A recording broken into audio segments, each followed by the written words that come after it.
স্বাগত জানাচ্ছি এটেন বাংলার নিয়মিত আয়োজন এটেন বিজনেস অ্যান্ড ফাইন্যান্স থেকে। আমি আছি আপনাদের সাথে করবী জাহান নিতু। আজকে আমরা কথা বলবো ব্যবসায় বান্ধব ব্যাংক বিষয় নিয়ে। আজকে আমরা আমাদের এটেন বাংলার স্টুডিওতে একজন বিশেষ অতিথিকে আমন্ত্রণ জানিয়েছি, যিনি 5 দশক ধরে ব্যাংকিং সেক্টরের সাথে কাজ করছেন। আমি আপনাদের সাথে তাদের পরিচয় করিয়ে দিচ্ছি। আমাদের সাথে আজকে উপস্থিত আছেন মোহাম্মদ আব্দুল মান্নান, মাননীয় চেয়ারম্যান ফার্স্ট সিকিউরিটি ইসলামী ব্যাংক পিএলসি।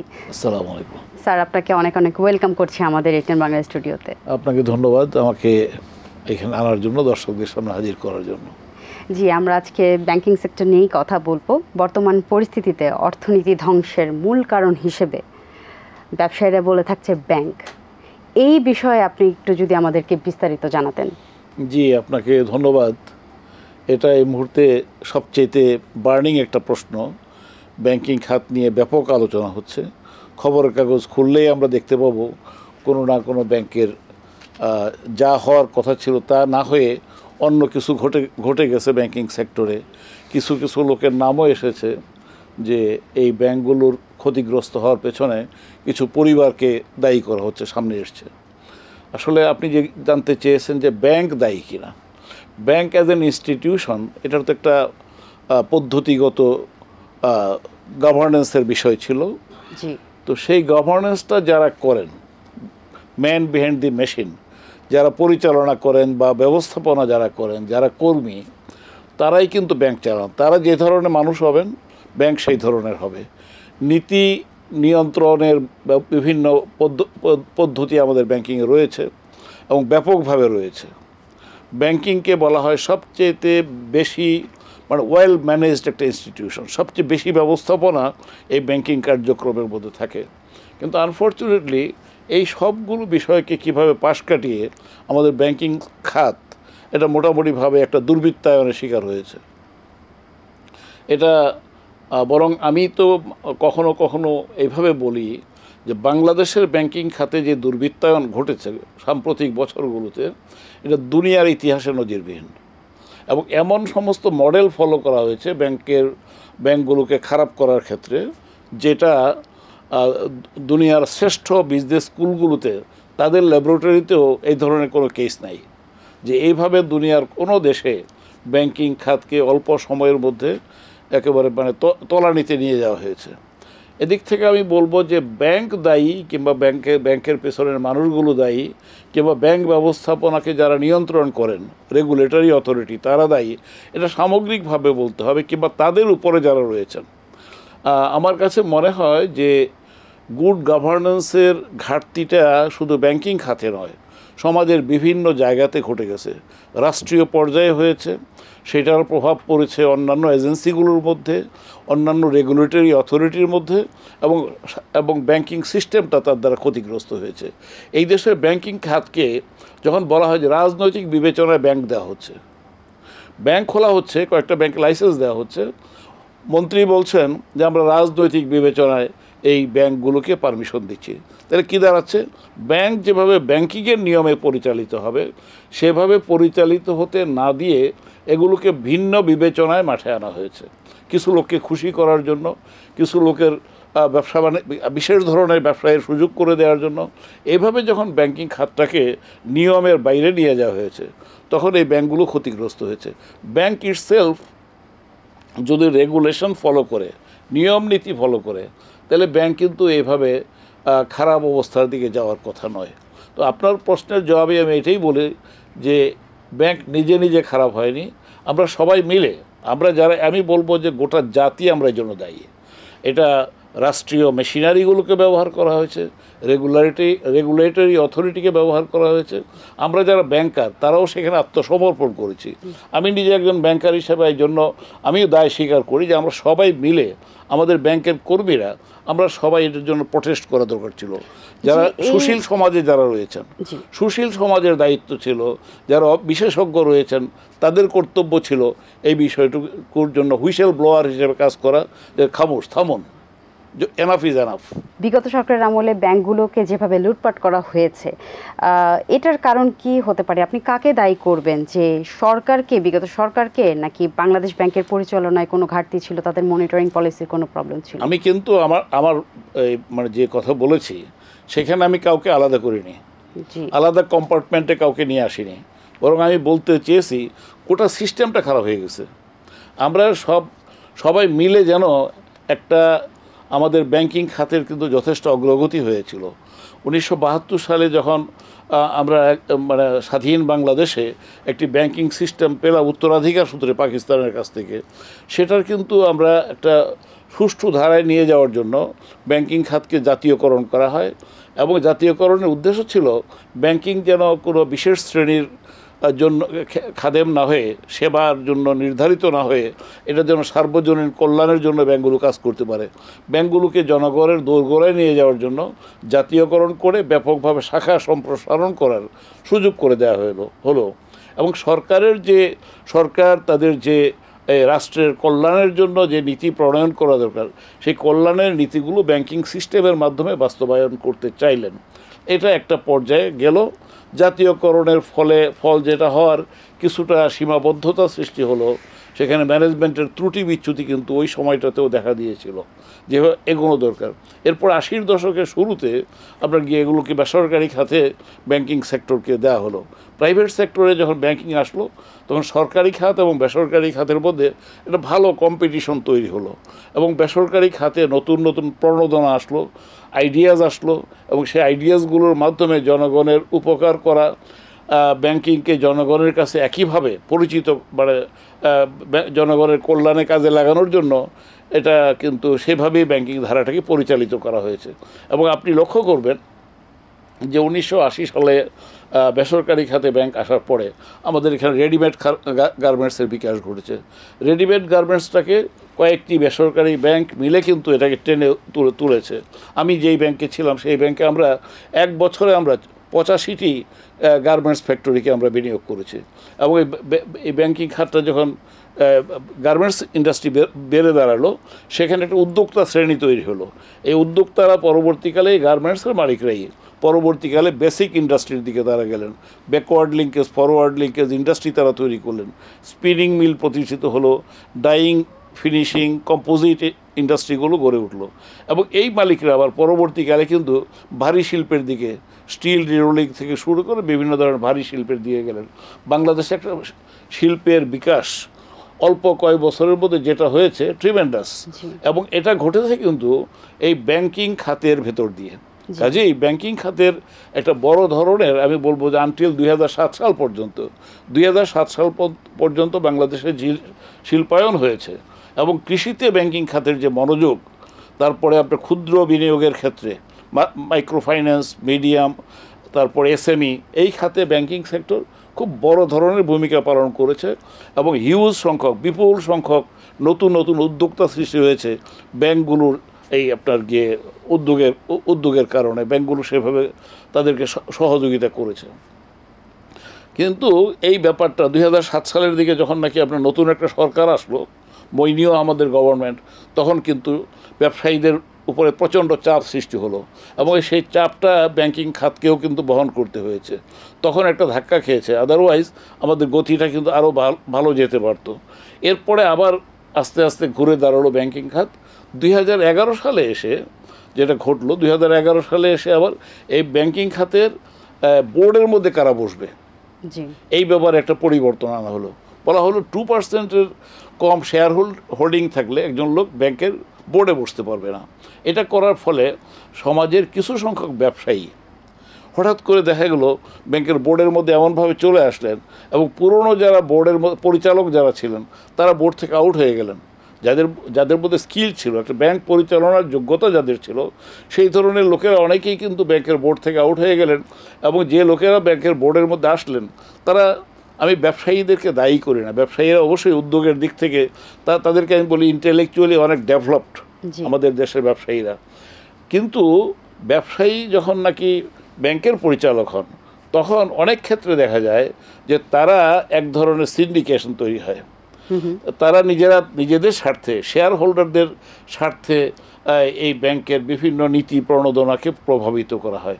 আবার এক ব্যাংকের মালিকরা আবার আরেক ব্যাংক থেকে, মালিক শব্দটা আমি আবার কোট আনকোট বলছি, আসলে ব্যাংকের মালিক হচ্ছেন সাধারণ ডিপোজিটররা, যারা 2% শেয়ার হোল্ডিং আছে যাদের, তারা ব্যাংকের প্রকৃত মালিক নন, কিন্তু তারা নিজেরা মালিক হয়ে ব্যাংকের সমস্ত নীতি সিদ্ধান্ত গ্রহণের ব্যাপারে একচেটিয়া হয়ে গেলেন।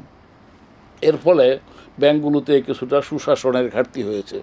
আমাদের দেশে ব্যাংক মালিকদের সংগঠন হিসেবে পরিচিত হয়েছে বাংলাদেশ অ্যাসোসিয়েশন অফ ব্যাংকস। বর্তমানে আমি এটার ভাইস চেয়ারম্যান। আমি তো ইন্ডিপেন্ডেন্ট ডাইরেক্টর হিসেবে ব্যাংকে আসছি বর্তমানে নতুন নতুন অবস্থার মধ্যে। কিন্তু তখন দেখা গেল ব্যাংক মালিকদের সংগঠন হলো এবং তারা যথেষ্ট পরিমাণে সেন্ট্রাল ব্যাংকের যে পলিসি, সেই পলিসিকে প্রভাবিত করে এমন কিছু সিদ্ধান্ত সেন্ট্রাল ব্যাংকের মাধ্যমে বা সরকারের মাধ্যমে তারা নেওয়ার ব্যবস্থা করেছেন, যেগুলো আলটিমেটলি জনগণের কল্যাণে আসে নাই। এই 2%-এর শেয়ার হোল্ডিংয়ের মাধ্যমে বোর্ডে যাওয়ার ব্যাপারটা, এটা হচ্ছে একটা বড় ধরনের ঘাটতি। এটাকে আমি একটা কালা কানুন বিবেচনা করি। এর মাধ্যমে ব্যাংকগুলোর আপনার গিয়ে বোর্ডের যে সিদ্ধান্ত, সেই সিদ্ধান্ত প্রভাবিত হয়েছে, বিনিয়োগ প্রভাবিত হয়েছে।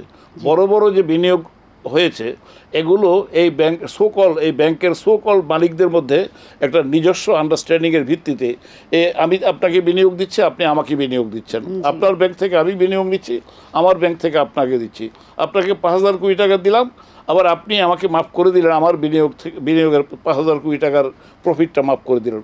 এই সমস্ত ঘটনা কিন্তু এই ব্যাংকে ঘটে গত কয়েক বছরে আমাদের ব্যাংকিং ইন্ডাস্ট্রিতে ব্যাপকভাবে ঘটেছে এবং এই জিনিসগুলো খুব প্রকট সংকট তৈরি করেছে ব্যাংকিং ইন্ডাস্ট্রিতে। এবং শেষ পর্যন্ত আমরা কি দেখলাম, আপনি দেখুন 2017 সালে আমরা দেখলাম এক ব্যক্তিকে সুযোগ করে দেওয়া হলো একটা ব্যাংক দখল করার জন্য। বাংলাদেশের শ্রেষ্ঠ ব্যাংক হিসেবে পরিচিত ছিল ইসলামী ব্যাংক বাংলাদেশ লিমিটেড।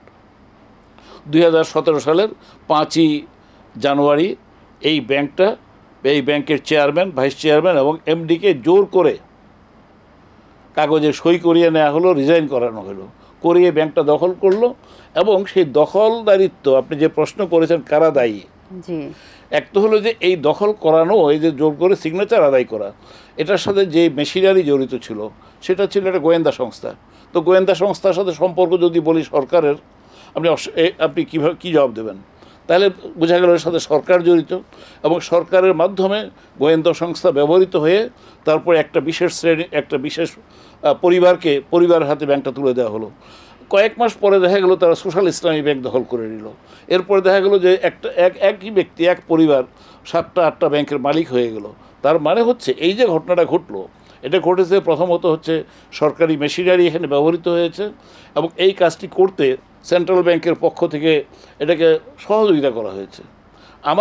আমার যেদিন নাকি আমাকে যেদিন জোর করে কাগজে সই করিয়ে নেওয়া হলো ক্যান্টনমেন্টে বসিয়ে, সেই দিন কিন্তু রাত 11টা পর্যন্ত তৎকালীন গভর্নর ফজলে কবি সাহেব সেন্ট্রাল ব্যাংকে, বাংলাদেশ ব্যাংকে অফিস করেছেন। আমি তো এটাকেই চ্যালেঞ্জ করি যে এখানে কার ভূমিকা কতটুকু ছিল আপনারা বুঝতে পারছেন। এই জিনিসগুলো এখন বন্ধ হয়েছে, এবং একটা অনাকাঙ্ক্ষিত, যেটা দুনিয়ার ইতিহাসে দুনিয়ার কোনো সেন্ট্রাল ব্যাংক, বাংলাদেশ ব্যাংকের গভর্নর পালিয়ে গেছেন এই 5ই আগস্টের পরে, ঘটনার পরে, বিপ্লবের পরে। এটা দুনিয়ার ইতিহাসে কি আপনি কখন দেখেছেন যে একজন গভর্নর পালিয়ে যান? গভর্নরের পজিশনটা অত্যন্ত স্যাংটিটি সম্পর্কে একটা পবিত্র পজিশন। এই জায়গাটাকে কলঙ্কিত করা হয়েছে বাংলাদেশে। কাজেই বাংলাদেশের ব্যাংকিং ইন্ডাস্ট্রির যে বর্তমান দুরবস্থা বা বর্তমান যে অবস্থা, এই অবস্থাটা সৃষ্টি করা হয়েছে মনে হয় যেন সবাই মিলে হাতে ধরে একটা ভালো জিনিসকে ধ্বংস করা হয়েছে, এই ধরনের একটা অবস্থা। আপনি তখন ইসলামী ব্যাংকের কথা বলছিলেন, আপনি তো দীর্ঘদিন সেখানে ম্যানেজিং ডিরেক্টর ছিলেন, তো এই ইসলামী ব্যাংকের এই পরিস্থিতি হওয়ার কারণ কি, কেন এই হাল হলো? আমি তো বললাম যে এই হাল হলো, এই ব্যাংকটি, আমি দাবি করি যে এই ব্যাংকের একদম জন্মলগ্ন থেকে আমি ইসলামী ব্যাংকের সাথে ছিলাম। 1983 সালে আমি জনসংযোগ কর্মকর্তা হিসেবে ইসলামী ব্যাংকে যোগদান করি এবং ইসলামী ব্যাংকের সকল কার্যক্রম, মোটামুটি সকল নীতি সিদ্ধান্ত থেকে শুরু করে এর পরিচালনগত এবং পদ্ধতিগত সমস্ত বিষয়ের সাথে আমার ব্যক্তিগত সরাসরি সম্পর্ক ছিল। এই ব্যাংক জনকল্যাণের জন্য শুরু থেকে আগাগোড়া অত্যন্ত ভালো সিদ্ধান্ত নিয়েছে এবং ইসলামী ব্যাংকের 1983 সালে প্রতিষ্ঠার পরে 1984 সালেই এই ব্যাংকে ইন্ডাস্ট্রিয়াল শিল্পে বিনিয়োগ, বাণিজ্যে বিনিয়োগ, রেডিমেড গার্মেন্টসে বিনিয়োগ, রিয়েল এস্টেট সেক্টরে বিনিয়োগ, তারপর গ্রামীণ অর্থনীতিকে এগিয়ে নেওয়ার জন্য কৃষিতে বিনিয়োগ, পল্লী বিনিয়োগ, এই ধরনের বিভিন্নমুখী এবং প্রবাসীদের কল্যাণের জন্য পদক্ষেপ নেওয়া সেই 1983 সালে ইসলামী ব্যাংকের পক্ষ থেকে এগুলো নেওয়া হয়েছে। এবং সেই জিনিসগুলো কিন্তু ইসলামী ব্যাংক যদিও তখন একটা ছোট্ট মডেল ছিল, কিন্তু পরবর্তীকালে এই ব্যাংকের মাধ্যমে সেই জিনিসগুলো বাস্তবায়িত হয়েছে। 2016 সালে যখন ইসলামী ব্যাংকটা দখল করা হয়, তখন এই ব্যাংকটি বাংলাদেশের শ্রেষ্ঠতম ব্যাংক ছিল। এই ব্যাংকটা যেমন সাইজের দিক থেকে সবচেয়ে বড় ছিল, এই ব্যাংকটার অবদান, সামাজিক অবদান, অর্থনৈতিক অবদান এই ব্যাংকটি সবচেয়ে বেশি ছিল। সারা দুনিয়ায় এটা টপ 1000 ব্যাংকের মধ্যে একমাত্র ব্যাংক বাংলাদেশের। সেটি বাংলাদেশের মর্যাদাকে এই ব্যাংক বিশ্ববাসীর সামনে তুলে ধরেছে। জি, আমরা যদি এখন একটু ঋণ নিয়ে কথা বলি, যে বর্তমান ব্যবসায়ীরা ব্যবসা পরিচালনার জন্য কোন কোন ঋণ পাচ্ছেন, এবং আপনারা কি এখন মানে শুধুই আপনাদের ক্লায়েন্টদেরকে তেলে মাথায় তেল দিচ্ছেন, নাকি নতুন ব্যবসায়ীদের কোনো সুযোগ করে দিচ্ছেন? না, এটা আপনি খুব গুরুত্বপূর্ণ কথা বলেছেন। এটা নির্ভর করে, এটা যদি আমাদের কারা কারা ব্যাংক পরিচালনা করছে, আমি সেই জায়গাতে আসছি। যখন এই ধরনের দখল বাণিজ্য হয়নি ব্যাংকিং সেক্টরে, তখন কিন্তু এই ব্যাংকগুলোর যদি আপনি স্বাস্থ্য দেখবেন যে ইসলামী ব্যাংক বাংলাদেশ লিমিটেড তখন রুরাল ডেভেলপমেন্ট স্কিমের মাধ্যমে প্রায় আপনার 20,000 গ্রামে 20 লক্ষ পরিবারের মধ্যে তারা কার্যক্রম পরিচালনা করছে। অতি দরিদ্র মানুষদেরকে, যার খুব সামান্য বিনিয়োগ নেওয়ারও সামর্থ্য ছিল না, এই ধরনের লোকদেরকে খুঁজে বের করে তাদেরকে সামর্থ্যবান করা হয়েছে। 5,000 টাকার বিনিয়োগ দেওয়া হয়েছে, তারপর আস্তে আস্তে তাকে 50,000 টাকার বিনিয়োগ দেওয়া হয়েছে, 50,000 থেকে তাকে 5 লাখ টাকার বিনিয়োগের মধ্যে উত্তীর্ণ করা হয়েছে। এইভাবে ফ্যামিলিগুলোকে আপলিফটমেন্ট করা হয়েছে। সেখানে আমরা আপনার স্যানিটারি ল্যাট্রিনের ব্যবস্থা করেছি গ্রামে গ্রামে। আমরা আপনার সেফ ড্রিঙ্কিং ওয়াটারের জন্য আমরা টিউবওয়েল করে দিয়েছি। তারপরে প্রি প্রাইমারি স্কুল আমরা কায়েম করে দিয়েছি গ্রামে গ্রামে। এর ফলে এগুলো করেছি আমরা চ্যারিটি থেকে, একই সাথে ফাইন্যান্সিং করেছি, অন্যদিকে আমরা চ্যারিটি করেছি। এটাকে আমরা বলেছি ফিনান্স প্লাস। অর্থাৎ গ্রামীণ দারিদ্র্য দূর করার জন্য ইসলামী ব্যাংকের যে ভূমিকা, কিংবা আপনার গিয়ে বড় বড় শিল্প খাতে, বাংলাদেশের সব ধরনের শিল্পে শুধু ইসলামী ব্যাংক না, অন্যান্য ব্যাংকেরও এই ভূমিকাটা ছিল। তো এর মাধ্যমে আমরা যেটা করছিলাম, মোটামুটিভাবে জনবান্ধব একটা ব্যাংকিং ধারা কিন্তু বাংলাদেশে তৈরি হয়েছিল। পরবর্তীকালে আমরা দেখলাম এই ব্যাংকগুলো যখন অন্য মালিকানায় চলে গেল, আমি একটি ব্যাংকের বর্তমানে চেয়ারম্যান, ফার্স্ট সিকিউরিটি ইসলামী ব্যাংক। সেখানে আমি লক্ষ্য করলাম নতুন ব্যাংকে যাওয়ার পরে যে মাত্র 30 লক্ষ ডিপোজিট মাত্র ধরেন 30 জন লোকের কাছে এটা পুঞ্জীভূত হয়েছে। আপনি যেটা বললেন যে তেলা মাথায় তেল দেওয়া, এই তেলা মাথায় তেল দেওয়া তো সাধারণভাবে ব্যাংকিংয়ের নীতি হতে পারে না।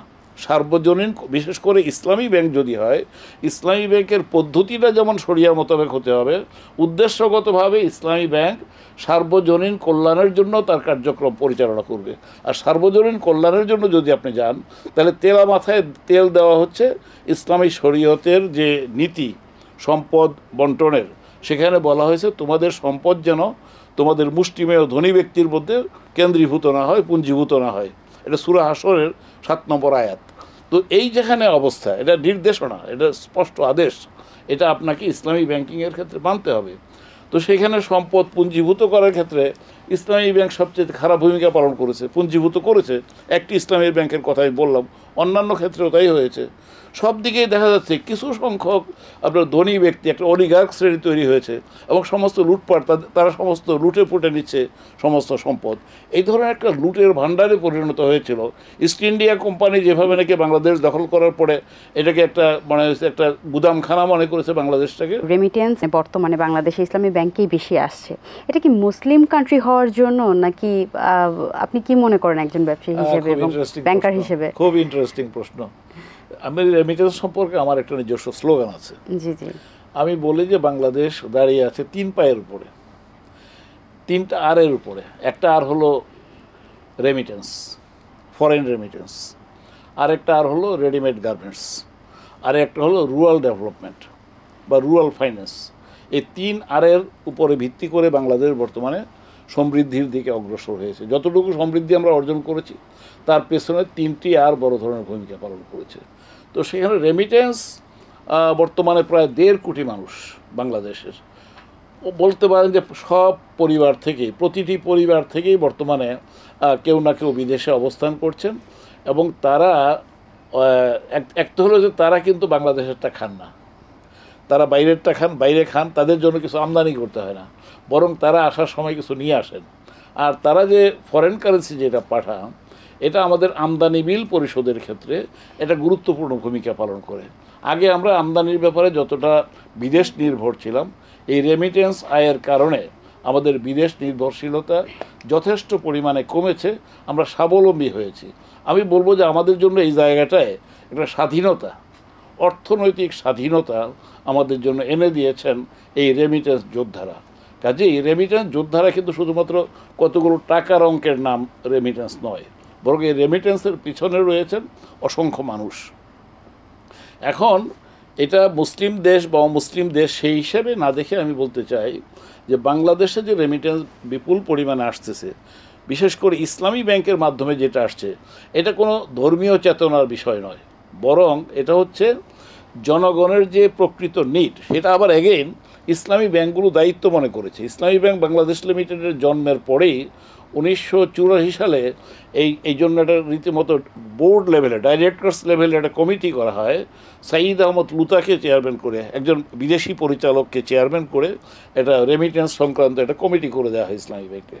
এই রেমিটেন্স, তখন থেকে রেমিটেন্স আহরণের জন্য চেষ্টা করা হয়। তখন তো একচেটিয়াভাবে সোনালী ব্যাংকের মাধ্যমে রেমিটেন্স আসতো, এবং ওয়াইজ আর্নার্স ব্রাঞ্চও তাদের ছিল, এবং তখন রেমিটেন্সের জন্য মার্কেটিং করতে হতো না।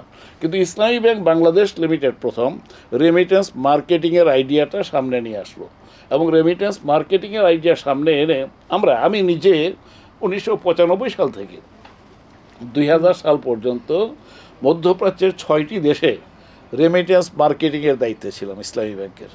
এবং আমাকে এরপরে রেমিটেন্স আমার হাত দিয়ে, আমি যদি এইভাবে বলি, আমার ইন্ট্রোডাকশনে ইসলামী ব্যাংকে 70,000-এর বেশি লোক অ্যাকাউন্ট খুলেছেন, লক্ষ লক্ষ লোক অ্যাকাউন্ট খুলেছেন প্রবাসী, কিন্তু আমার ইন্ট্রোডাকশনে অ্যাকাউন্ট খুলেছেন 70,000-এর বেশি।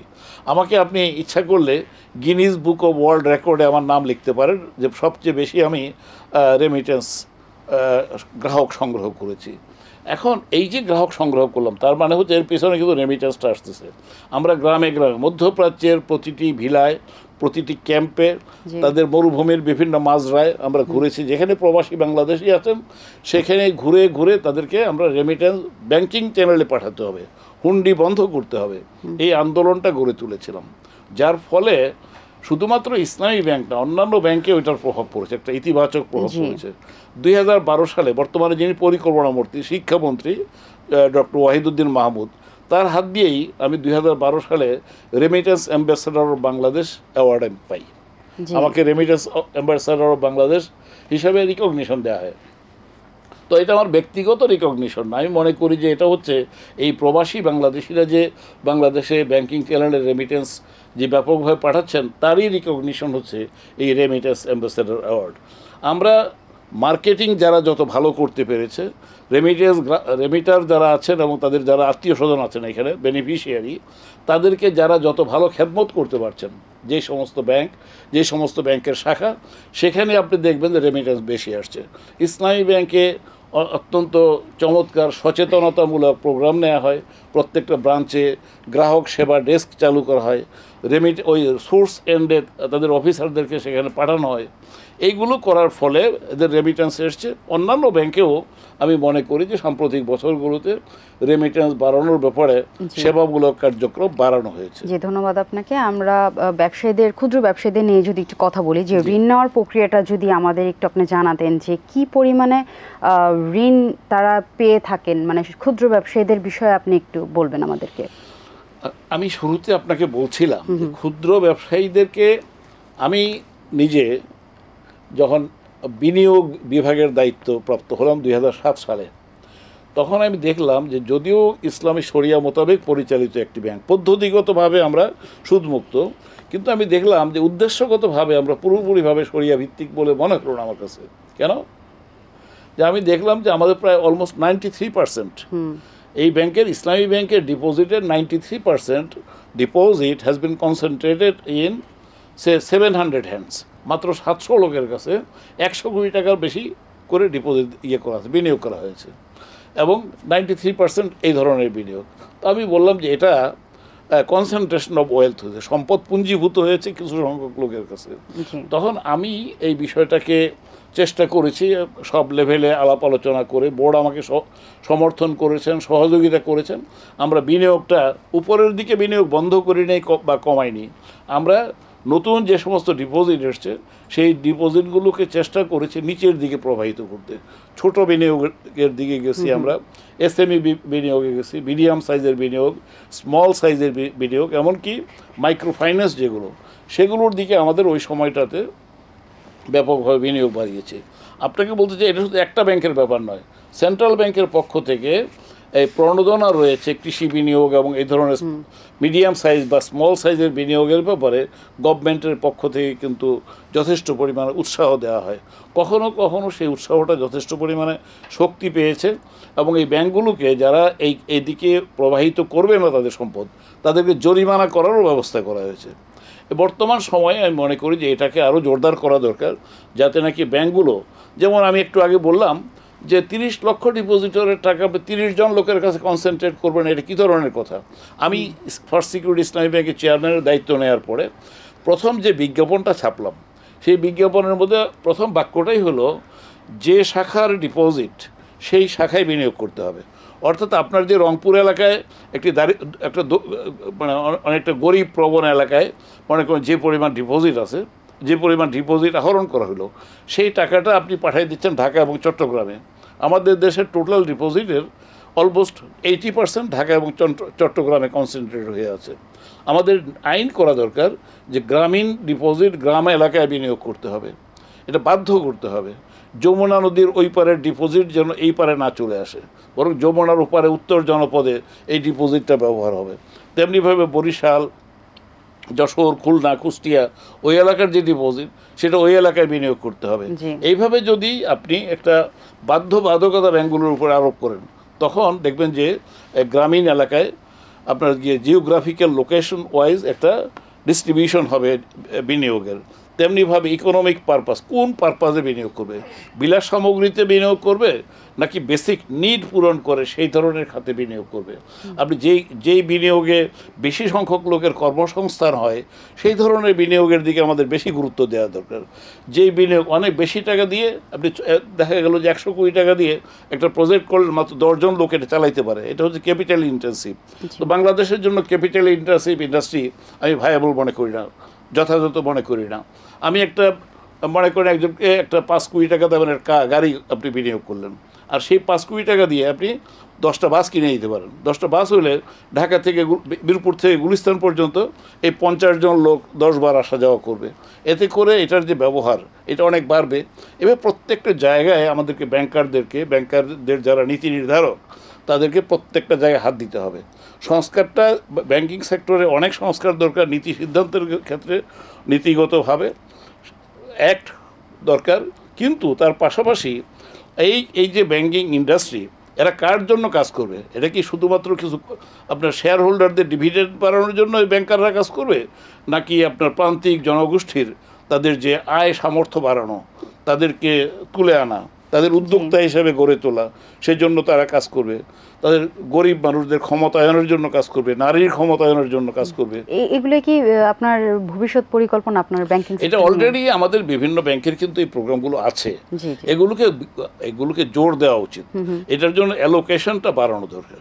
আপনি মনে করুন যে আপনার এই প্রোগ্রামগুলো বলছি, আমার ব্যাংকে মনে করেন 40টা প্রোগ্রাম আছে, কিন্তু সেগুলো বাস্তবায়িত হয়নি, তাহলে লাভটা কী হলো?